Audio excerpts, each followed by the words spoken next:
we won't get peace until Mr. Putin is ready for peace. It is possible for the United States to seek peace in this war at any cost. The United States sought peace in Afghanistan at any cost, and we saw what the cost was.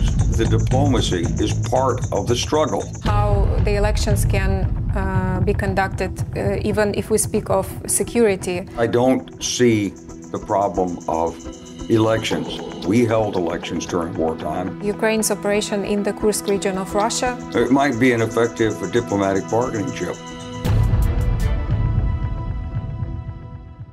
It's been 2 weeks since the inauguration of Donald Trump as the President of the United States. Many of new administration's policies are unclear now, as it is obviously still being in the process of being formulated. But I think that we can talk a little bit about expectations, general expectations, as well as some statements that were already done towards the US, Ukraine, and Russia. General, welcome to the program.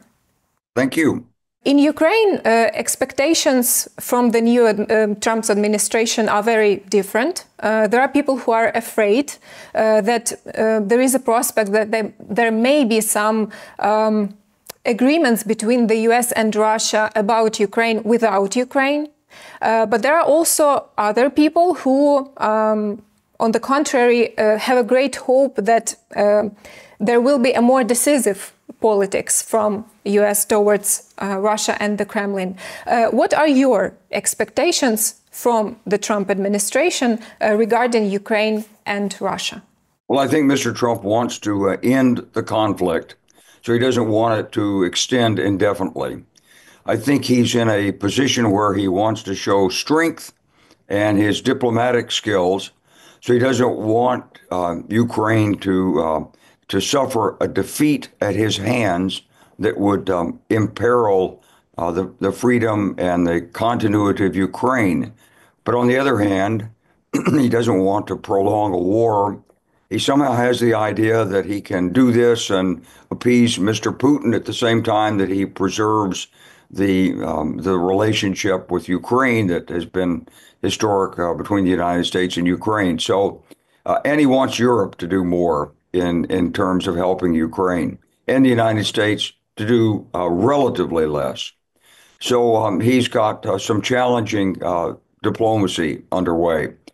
You know, we see what Mr. Putin's doing, and the Russian view. Of course, in any negotiation, when you go into it, you have some unrealistic demands that you put on the table, and certainly there are some unrealistic demands in what we hear is coming out of Moscow. So it'll be a very difficult challenge for General Keith Kellogg as he tries to produce an agreement here that's acceptable to Ukraine and to the United States, to NATO, and that Putin will live with. As you mentioned, and we also saw it during the election campaign before the inauguration, that President Trump, he wants to be a peacemaker in this war that already has taken so many lives. But there is a big question, and it is interesting to know your opinion. Given this, that he wants to be a peacemaker, do you think it is possible for the United States to seek peace in this war at any cost? I think the United States sought peace in Afghanistan at any cost, and we saw what the cost was. And I think if that's the cost in Ukraine, then Mr. Trump will have failed, and he'll be seen as a failure, and it will make conflict more likely in other places in the world. Do you, in general, see any basis now for the negotiations between Russia and Ukraine mediated by the United States? Because we've heard a lot about the necessity of negotiations from President Trump as well as from his team. You know, I'm not on the inside of it, Elena, so I just can't really say where it stands. Generally, you don't get a peace agreement in something like this unless both sides are ready for it. When we did the Dayton Peace Agreement in 1995, and I was there as a member of Ambassador Holbrooke's delegation, we stopped the war in former Yugoslavia. Serb President Slobodan Milosevic knew he'd reached the end of his rope. He just wasn't going to get any further. His people were exhausted, and he'd run up against international obstacles that he simply couldn't overcome. And at the same time, President Izetbegovic from Bosnia-Herzegovina realized that he needed help, and there was nothing more he could do. And so this really formed the basis for an ultimate settlement. As Ambassador Holbrooke said, it was a combination of negotiation and mediation. And now the settlement's lasted. There still hasn't been a resumption of war, but in Bosnia, it's a very, let's say, cold peace that hasn't worked very well. But it only happened because Milosevic wanted an end to the war. The question is, does Mr. Putin want an end to the war?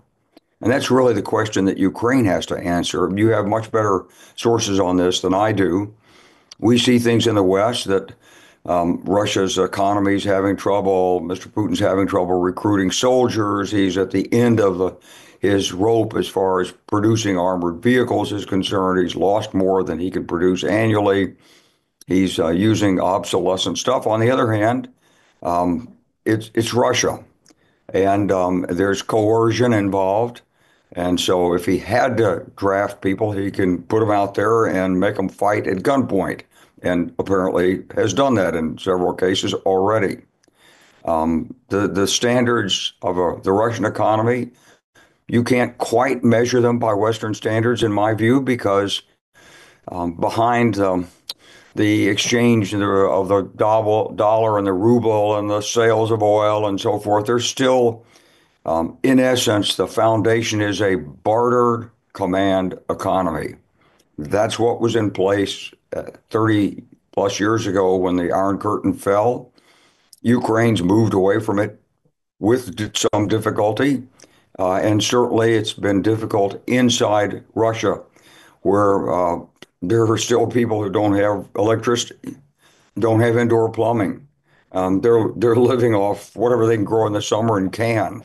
And so he probably has the ability to exert coercion to a degree and keep the war going, even though to Western eyes, maybe it looks like he's at the end of his rope.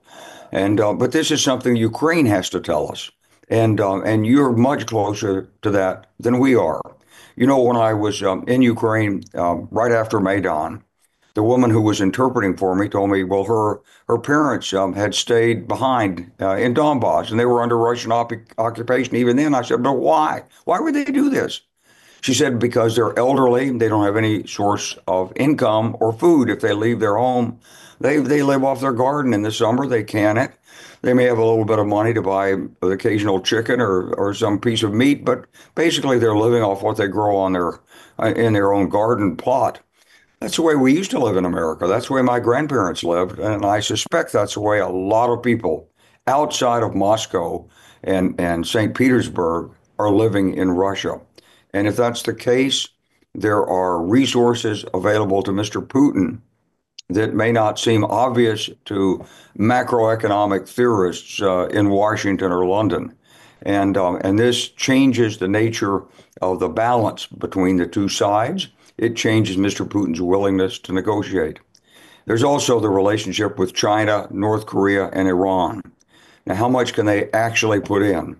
So if Mr. Trump wants to get settlement, he's going to have to work with China and Iran and squeeze so that they don't continue to supply the war machine for Mr. Putin. As far as North Korea is concerned, reports are mixed. Some people are saying the North Koreans were a complete failure and been pulled out. Some people are saying, well, not so fast. There may be some retraining and reorganization there, and there are more coming. But again, this is all part of the calculus of the negotiation. And we won't get peace until Mr. Putin is ready for peace. If he thinks he can continue to stall it, to fight, and he's doing better relative than Ukraine, he'll probably keep going. when you say that maybe we see it better from Ukraine, me as a citizen, I see that Russia continue its missile attacks on civil infrastructure, on civil population in Ukraine almost on daily basis. So I think that the correct question will be, what signs, in your opinion, will be the signs that Putin is ready to negotiate? Because the signs we see from Ukraine now, it doesn't really look like Putin wants to negotiate. Well, I think that it's important for Ukraine to continue the path of technological development and the ability to resist and retaliate that Ukraine has shown over the last year or two. So I think the actions that Ukraine has taken in terms of its advances in drone technology, the ability to clear the Black Sea, the ability to export from Odessa and other Black Sea ports, the ability to continue commerce and farming, the ability to clear the land of minefields, the ability to protect the airfields where the F-16s are flying from, et cetera, et cetera, et cetera.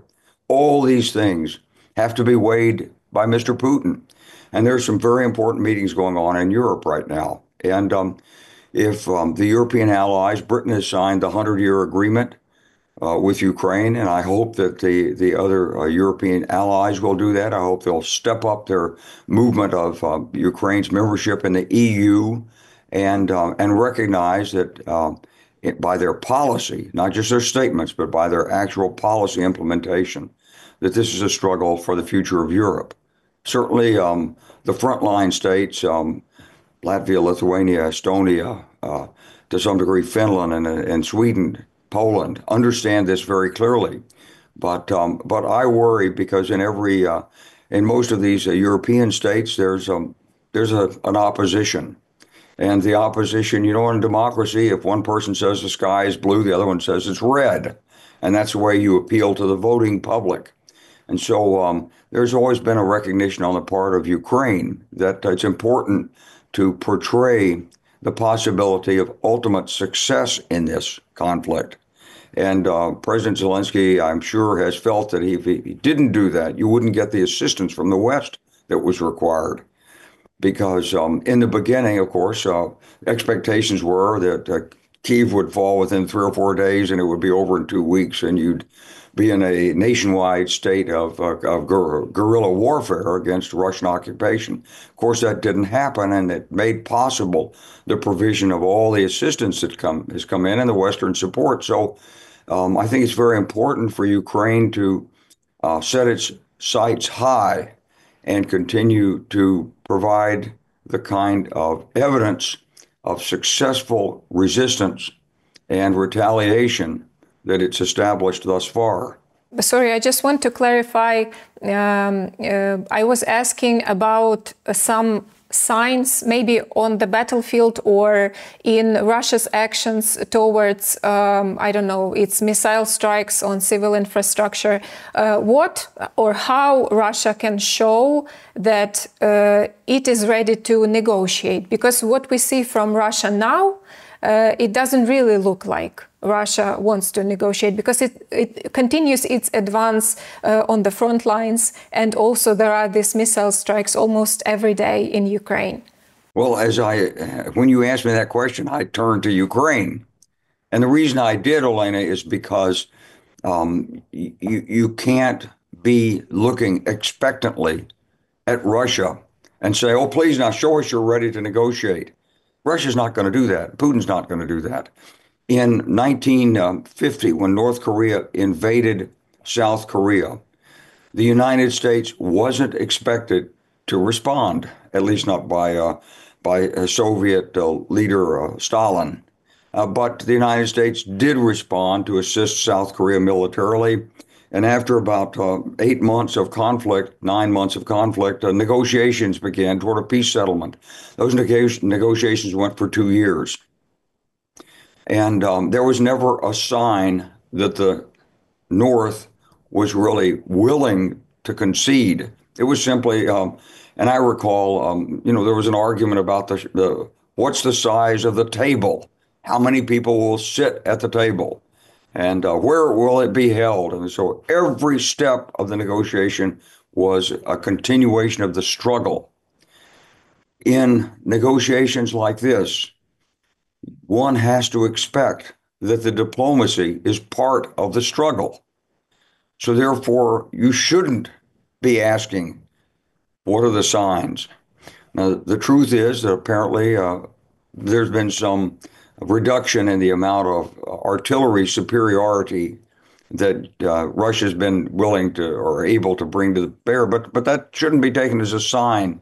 Mr. Putin's not going to give you any sign of willingness to negotiate.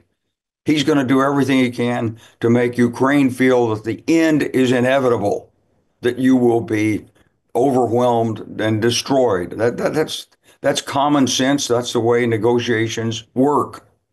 And you can expect bluster, you can expect threats, and you can expect continued military actions. And so Ukraine has to tighten the belt and respond in kind and not expect to see public demonstrations of faltering Russia, because Putin knows if he does that, he won't get the negotiation he wants. Now, the United States and General Keith Kellogg has said he wants a sustainable peace, not a ceasefire that will simply result in Russian rearmament and a resumption of hostilities in the summer. So that's something to hold your hat, put your hat on, because we know what the conditions must be for a sustainable peace, and it's a lot more than a ceasefire. And Ukraine has to stand on that and ask for more than it expects to get. This is the way negotiations work. I remember being with President Izetbegovic when in the Dayton peace negotiations, the discussion was, and we had started the negotiations with the idea that there would be an independent, carved out Republika Srpska inside Bosnia-Herzegovina. That was one of the 7 principles that underlay the negotiations. Boy, that was a tough fight. President Izetbegovic didn't give in easily, and he made demands as a result of that. It wasn't like he said, oh, okay, if that's part of the principles, fine, we'll take that. He didn't do that. He stood firm, even though you would have said at the time, well, he has no real army, he has no bargaining leverage. Why is he standing firm against this? But he did. Now, eventually, he did concede it, but he got some other concessions from the NATO and the negotiations as part of it. And so it shows that in a negotiation like this, you have to understand that it's not like it's not like bargaining in a bazaar. The Putin doesn't necessarily want to sell the carpet. He doesn't necessarily want to sell it. And he certainly doesn't want you to believe he wants to sell it. So you can't start it by saying, let's bargain, I'll give you this and you give me this. It's not going to happen that way. It's going to take a lot of pressure behind the scenes from Mr. Trump, from China as well. It's going to take demonstrations of determination by NATO allies in Europe. And it's going to take fierce determination by the defenders, the heroic defenders of Ukraine and the American people who are the friends of Ukraine to sort of bring this across the line. And of course, the Ukrainian people, of course, everybody's tired of the war. Yes, it's a terrible thing. Of course, it should be ended. But if those sentiments dominate the discussion and bleed into the negotiation, you'll get a settlement you can't live with. As you mentioned, Donald Trump selected Kit Kellogg as a special envoy for Ukraine and Russia, and General Kellogg said that he hoped to accomplish a near-term solution to Russia-Ukraine war. In his interview to Fox News in January, he even mentioned 100 days as a professional and personal goal to reach some of the first results. What can realistically be achieved in 100 days if we imagine an effective approach towards this issue? Well, I'm not on the inside, so Elaine, it's really tough for me to say. I mean, my view of this has always been, and I've said this on many occasions, that you're not going to end the war until Mr. Putin realizes he can't win. It's not a matter of putting out a formula and both sides say, oh, yeah, we like this. This is a good formula. Yeah, we'll take that. That's not what's going to happen. You're going to have to persuade Mr. Putin that his maximalist objectives are not attainable and that he has to stop now before he loses more. And this is the only basis for the settlement. In the case of Bosnia, one of the key factors that drove Milosevic to settlement was the strength of the Croatian military. In 1995, they launched Operation Lightning, which rolled back Serb occupation of many of the parts of Bosnia. And it was this, probably more than Mr. Holbrook's diplomatic skills or me being along in the uniform as a three-star general that determined the outcome. Because Serbia was under sanctions, it was under UN approbation. NATO was starting to get involved, and now the Croatian military was going to come in and solve it. And there was a moment in early September of 1995 where it seemed that the Croatian military would sweep across the western portion of Serb-occupied Yugoslavia in the area of Banja Luka. And the United States stopped that because it met the conditions of 4951 Division of Territory without taking Banja Luka. But it was that Croatian military success which also propelled the negotiations. So I think in the case of Ukraine, you've got to have continuation and strong resolution to resist whatever's coming in. You've made it through much of the winter already with your infrastructure. Yes, there are strikes going, but European support is still there and perhaps going to be even stronger. Certainly, there are people in Europe who recognize the consequences if there's not a sustainable, fair, equitable peace in Ukraine. But to define it in advance and say, well, now here it is. You give up this, you give up that.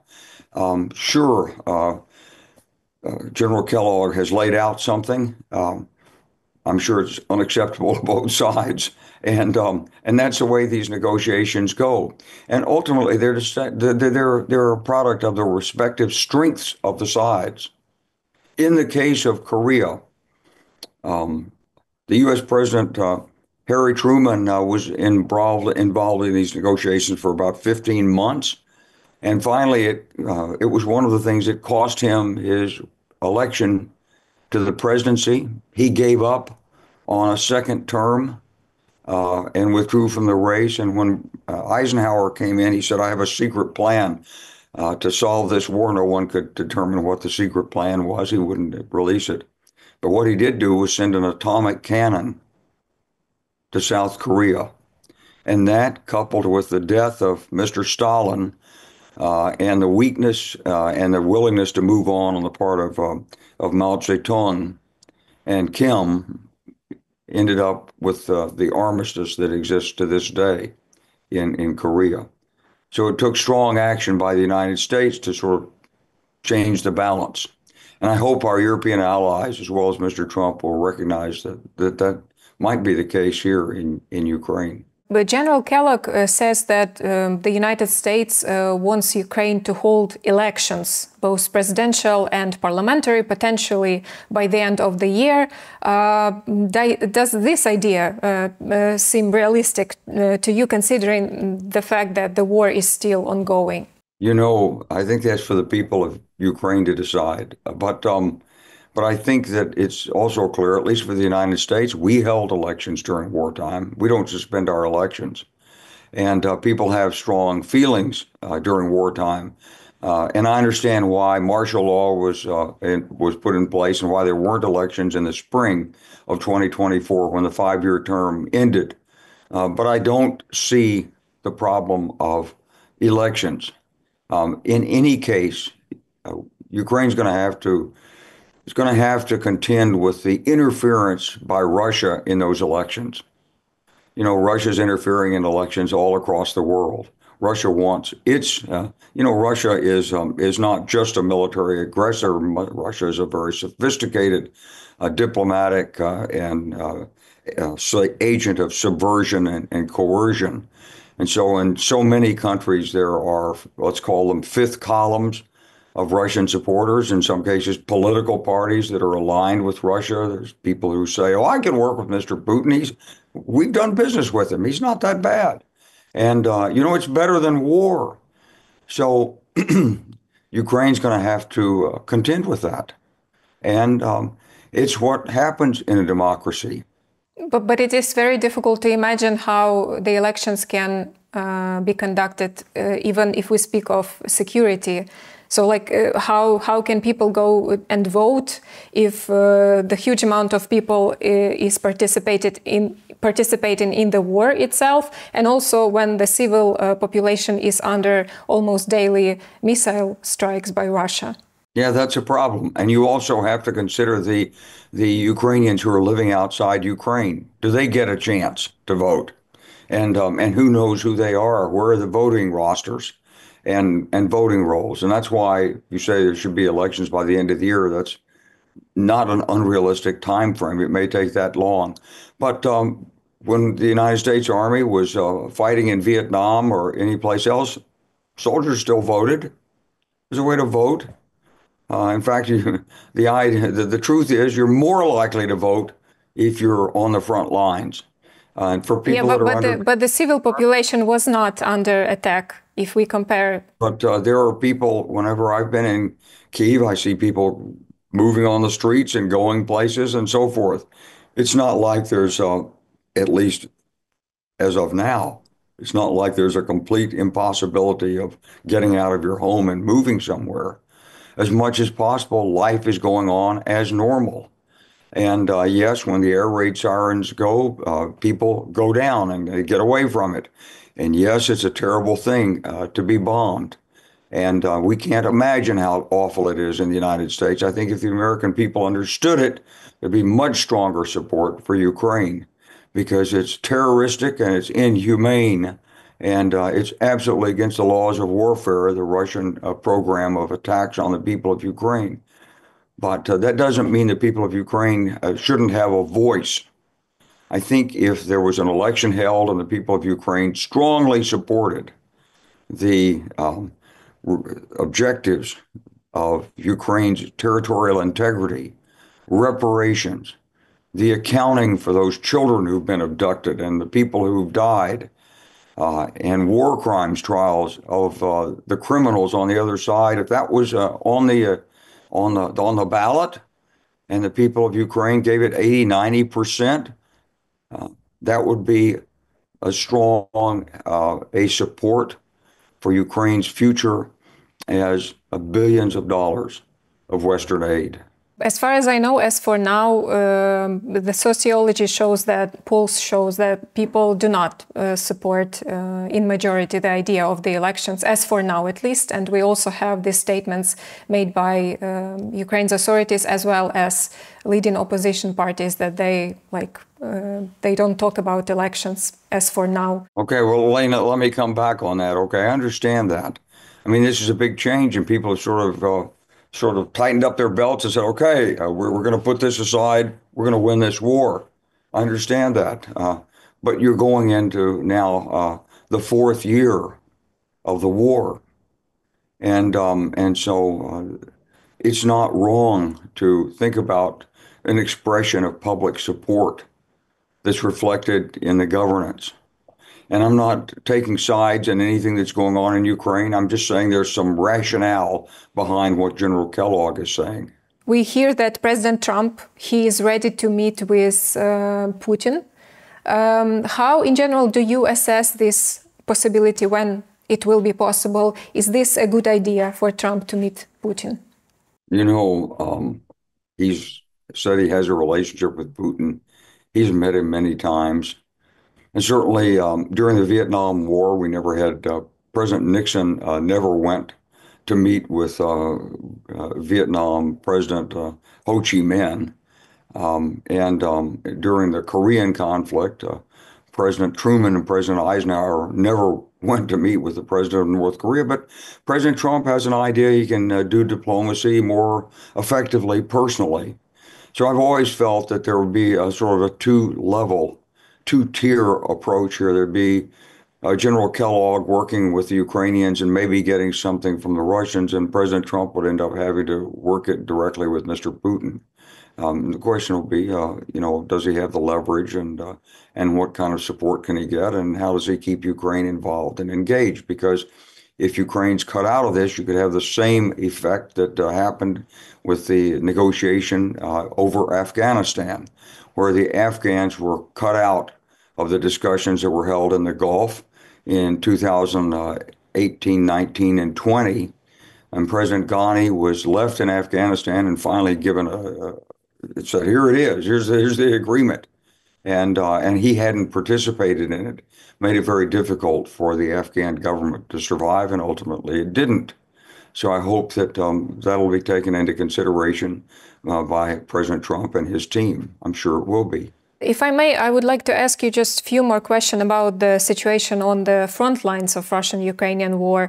It's interesting, first of all, how do you assess the situation in general? I think Ukraine has been effective in maintaining an elastic defense, which has stretched the Russians' ability to attack and seize terrain and imposed significant hardships and costs on Russia's forces and disrupted their timetable. And if we speak about the behavior of Russia on the front line. I'm going to explain why I ask this, because of this Russian advance on the front lines in the eastern part of Ukraine during the last few months, there have been a lot of pessimism among Ukrainians. So they look on the map and they see that Russians, they are advancing in the eastern part of Ukraine. Do you consider that this pose some kind of a really strategic problem for Ukraine on the battlefield?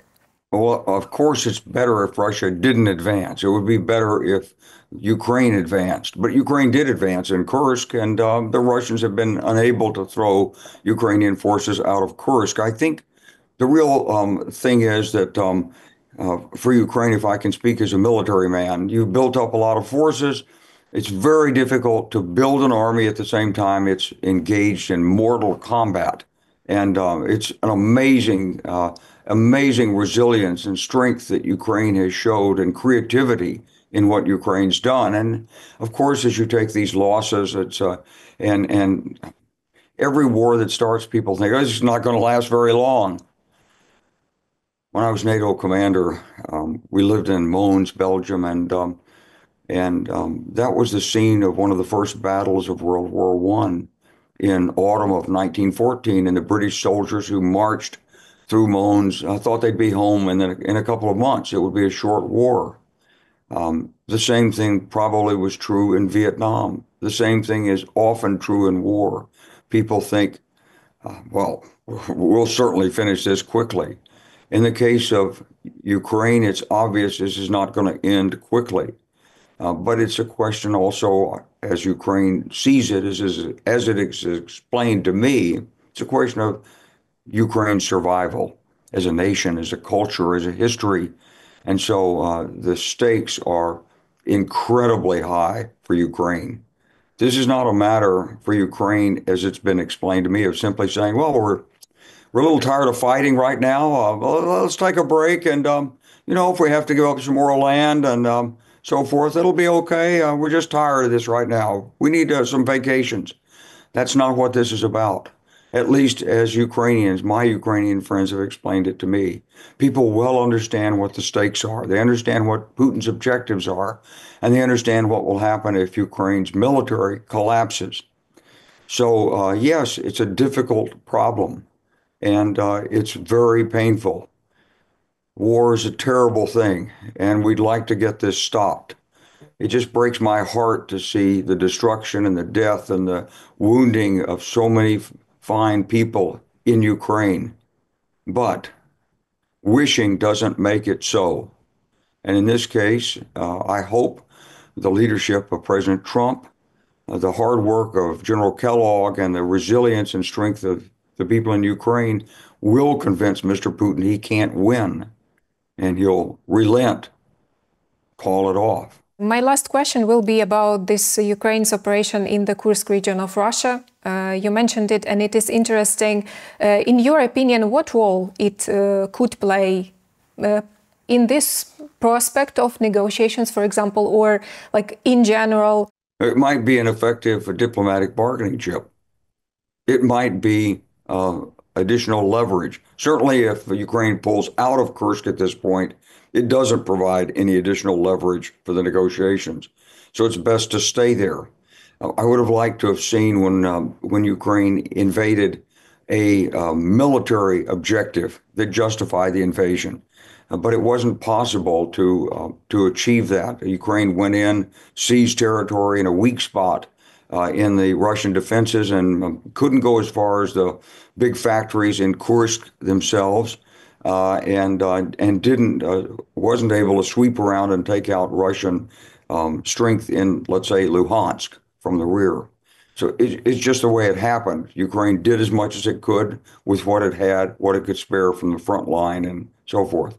But it does provide bargaining leverage, and obviously the Russians have tried to eliminate the Kursk salient and have been unsuccessful.